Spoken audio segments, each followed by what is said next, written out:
The power of a picture. It can bridge the past to the present, add glamour to the glamorous, or provide a window to places you've never seen. This week, we go behind the lens with 3 photographers with unique areas of focus. Hear their stories next. On the move, changing perceptions, pushing limits. Today's Africa is not framed by the past. A new generation is stepping up, embracing tradition while blazing a new path, giving voice to unique style, connected in ways others before were not. This is where the urban pulse meets creativity and a new culture thrives. This is African Voices.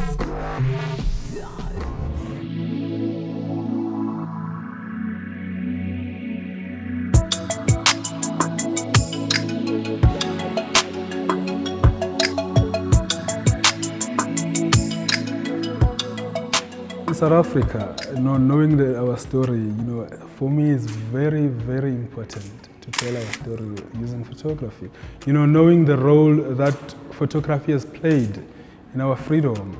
My feeling is that it's very important to use photography to tell our own stories, especially those stories that were ignored. My Africa is a home, love, and has a story.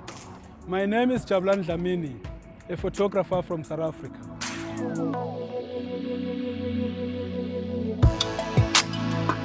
Hailing from Soweto, Jabulani Dlamini is one of South Africa's most celebrated photographers.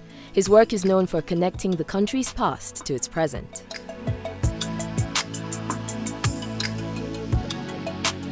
There are things that while I had this opportunity to take photographs, I thought that there were narratives that had been ignored, especially from the Black people point of view. The narratives that we don't know. We only knew the hardship stories. So we don't have the positive stories of Black people. In one of his most recent collections, he captured the many ways people memorialized the late Winnie Madikizela Mandela when she passed. Mama Winnie, for me, she was an important person in a way because of growing up before 1990. I only knew Mandela from photographs, and I didn't know that was Mandela. But the person that I knew when they would have rallies, it was Mama Winnie. It should always be my connector to my past. Yeah, so I decided to do that project. Jabulani's story begins in rural South Africa, and his upbringing significantly influenced his work. Camera is very important to me. So this is a camera that I started with, when I was 13 years old. My mother left a compact camera on top of the room divider, and I took it to school with, and that's how I really started. I still remember I didn't know that photography could be a career, but in that process I fell in love with it. When I started photography, those are the most valuable objects that captures my story. When I always look at my negatives, my old negatives. Before I studied photography, and before I took a direction of using it as an art. So I'd always look at those photographs. I always look at those negatives and the camera because of it represent my journey.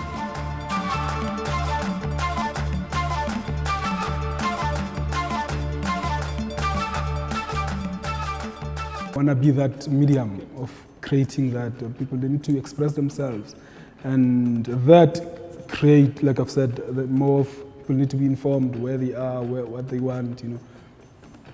So I'd say my hope is that even in future they would use those photographs, not as just art objects, but also as this with studying conversations, to talking about our life experiences.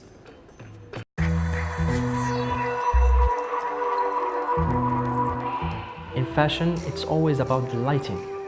When you have a good light, you have a good shot. Hi, I'm Yassine Edgar, a fashion photographer in Casablanca, Morocco. My Africa is beautiful, colorful and glamorous.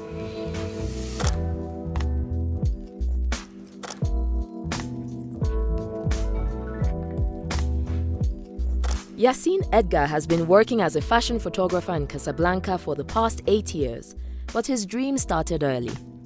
I can remember vividly how my passion was for photography since the very beginning of my age.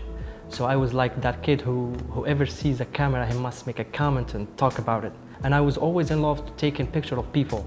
So that was the start. I try always to keep that love between me and my camera to stay still. When I'm in set, for example, doing a shoot or something, I try to create this environment for the people who come here. I like to give them this space where they can feel fun. And whenever I feel like they are having such a great time, they bring me that love to the camera again. So this is my way. I grew up in Casablanca, here in Morocco. I still live in Morocco. It's like the city that you grow up. It's always your city. In Casablanca, there is everything. And you can ask Moroccan people about that. They will all tell you the same. Casablanca has everything. So this is Bab Marrakech, the gate of Marrakesh. This is the place that I like most. It's so colorful. Here we can find everything traditional. Carpets, antiques, leathers. So anything traditional you're looking for, you'll find it in this place. Most of Yassine's time is spent indoors, photographing the top models in Morocco. I like to do fashion because you meet a lot of professional people, fashion designers. I'm in love with fashion designers. I love being with models who like to be in camera. The model asked me to take pictures just of her face. She wants to take just beauty portraits. So I will create a scenario for this. I will choose the lighting, the exact lighting that I'm going to use for this situation. And as always, start shooting.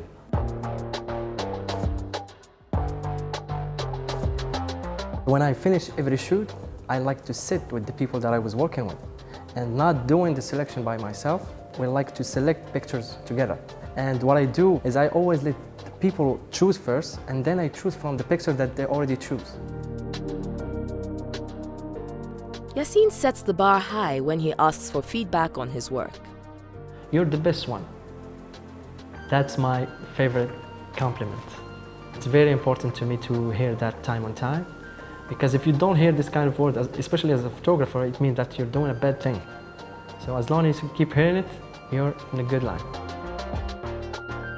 Here we have almost 50 meters of material. This is muslin and silk, very high quality from Italy.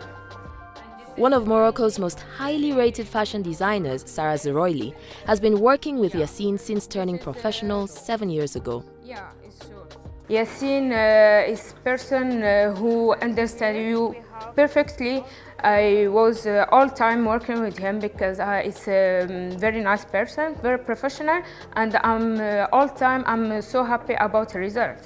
So it's very important to show all the details. Yeah, it's very important because you have data everywhere. The lighting that I'm going to use today, it's depend of what the stylist told me. So this is pretty much the lighting that will highlight all the details, because everybody buys stuff from internet, so they need to zoom in to see what they are about to buy. So this is 4. Make sure that the other part is 4 too. This technology will tell me what settings exactly that I'm going to use on my camera, so I don't need to lose a lot of time. In this situation, I think the model, she has too much hair. This is why I use wind, because we use wind to help us to see the details of the dress. This is what I'm going to do now. And I will ask Sarah, of course, if she didn't mind. Yeah. Can you use wind? Yeah. Why not? Play with your hair a little bit. Okay, very nice.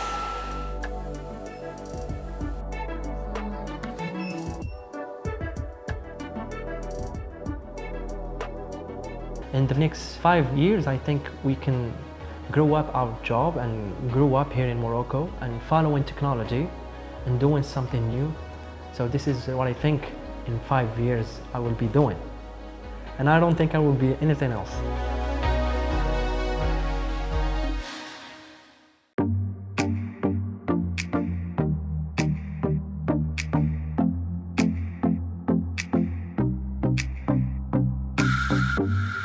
Africa's beauty is not very accessible to Africans. For most of us, we don't know a lot about our continent, and I hope that changes because of my photography.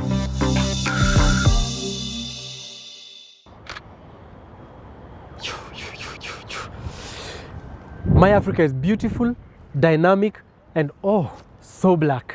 My name is Mutua Madheka, and I'm a photographer from Nairobi, Kenya. We market ourselves for foreigners and not ourselves. And that's something Mutua wishes to change. This cityscape photographer is showing Africans the beauty surrounding them.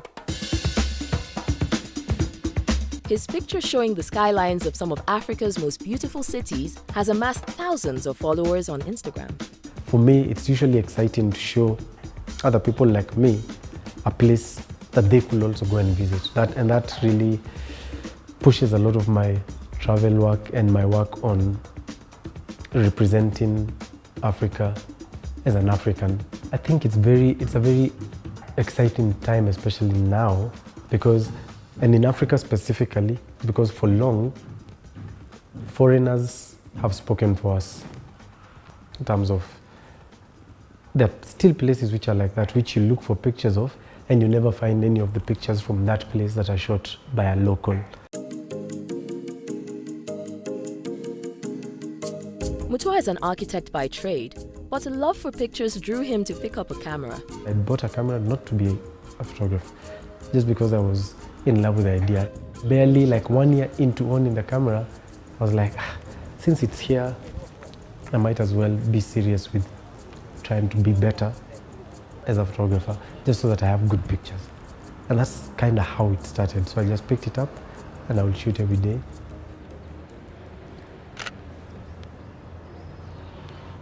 So now we're at KICC.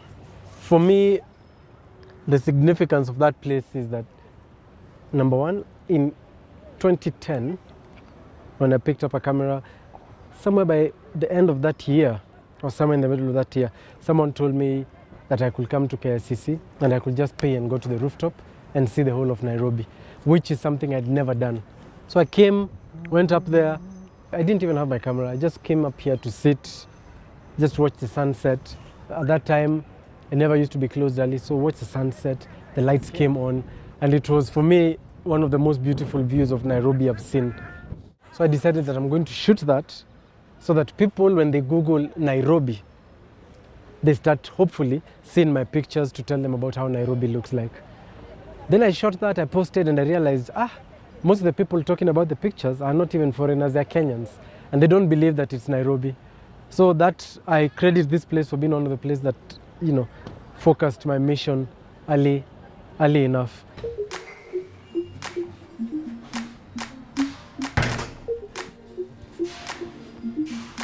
During an art exhibit showcasing his work, Mutua had an epiphany. I did a showcase of Nairobi city in pictures. It was my first showcase ever individually. And when I did it and I saw how people appreciated seeing those pictures, and I remember people would look at the pictures, were really huge pictures. They will come in and they're looking at the streets, trying to identify which street it is, which building. And there was a lot of excitement about that. And I remember thinking to myself, it would be nice if I could do this, but for all African cities. Waliongea by the way? I spoke to Rona. But Mutua needed money to take on such a big venture. The Ford Foundation also heard about what I was doing, and I was invited to join a fellowship called Africa No Filter, which is a fellowship with the intention of supporting different people across the continent that are concerned with telling Africa's story in whatever capacity. Part of the fellowship was a grant, and so I used my grant to take us to, invest in Unscrambling Africa and take us back on the road. So we ended up successfully doing 104 days on the road, covering more than 18,000 kilometers over 9 countries in Southern Africa. And people everywhere will soon be able to get their hands on those pictures. There's a book that is coming out of that, a coffee table book, photography coffee table book, coloring book, and a film that we are also working on. Whether it's on a plate or a canvas, Mutua will continue to find ways to fill his creative appetite. He hopes his work will help Africans see themselves and their cities differently. I didn't think, first of all, that my work would have this sort of relevance, this sort of acceptance, or that there will be people who know my work without even knowing me. I just hope that people have, from my work at least, I hope that people can have a database that they can look at African cities and see that progression.